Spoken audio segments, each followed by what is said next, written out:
Your horse should help you in all situations, and that also means he should give you his feet when necessary. Indeed, nothing is more annoying and back-breaking than a horse that will weigh on you or stick his foot in the ground. It's even worse sometimes with not so nice horses that will try to kick you in the process. You're taking care of him, and the least you can expect is a little help, a little consideration. That's teamwork.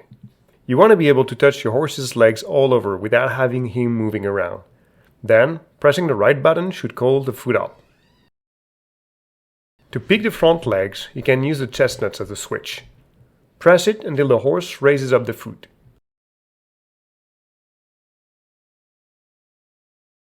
Same principle with the hind legs. I'm used to press the hocks to pick up the foot.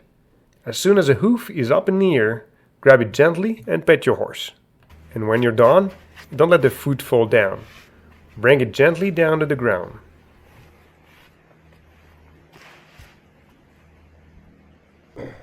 Teaching this process to a horse, whether you start a colt or educate an older horse, simply requires patience and consistency.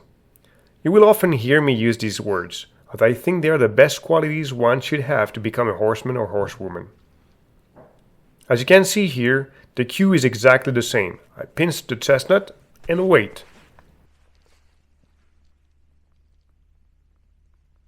After a while, I can insist by leaning on her shoulder a bit, just to unbalance her. And if that's not enough, I would reposition her. By backing the mare one step, I bring her weight on the other leg, so I make it easier for her to lift that foot and keep it in the air for some time.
I did these 2 or 3 times over a week, and you can see here that she picked up the cue quite quickly.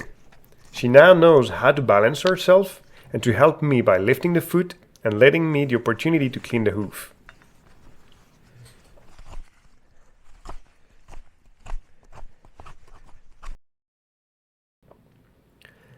There are some horses so disrespectful that they can become dangerous. So please always be careful and think about your security first. You will do no good with a leg in the plaster anyway. Picking up the front leg is usually safer as the horse can hardly kick sideways. So, press the chestnut and wait. You can eventually lean on the shoulder to make the horse lift his leg. Always remember to rub your horse so this operation becomes a pleasant moment. Hind legs can be more treacherous. Always be cautious when you approach a horse you do not know. The hard part is to consider that there is nothing personal in that kicking habit.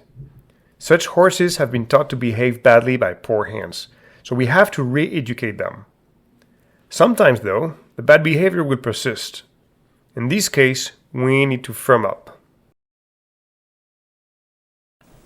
I advise you to work in the arena or the round pen, as you will need space to move the horse around. Hold the lead rope during the operation to be connected all the time to the horse. Let him find his balance and wait for him to lift his foot up for you. Remember, you should pet your horse every time he responds correctly. Do not try to force your horse to pick up. He will just not be able to do it anyway. Leave him a few seconds to respond correctly. If he tries to kick you or simply ignores you, untrack your horse's hind legs again and again and again. Remember that very simple natural horsemanship principle.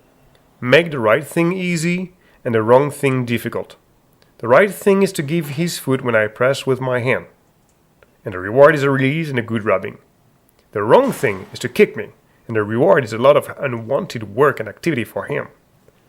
Pretty soon, he will rather lift the foot than having to move around. You might need to repeat that work several times before your horse becomes real good and nice at picking the hooves up.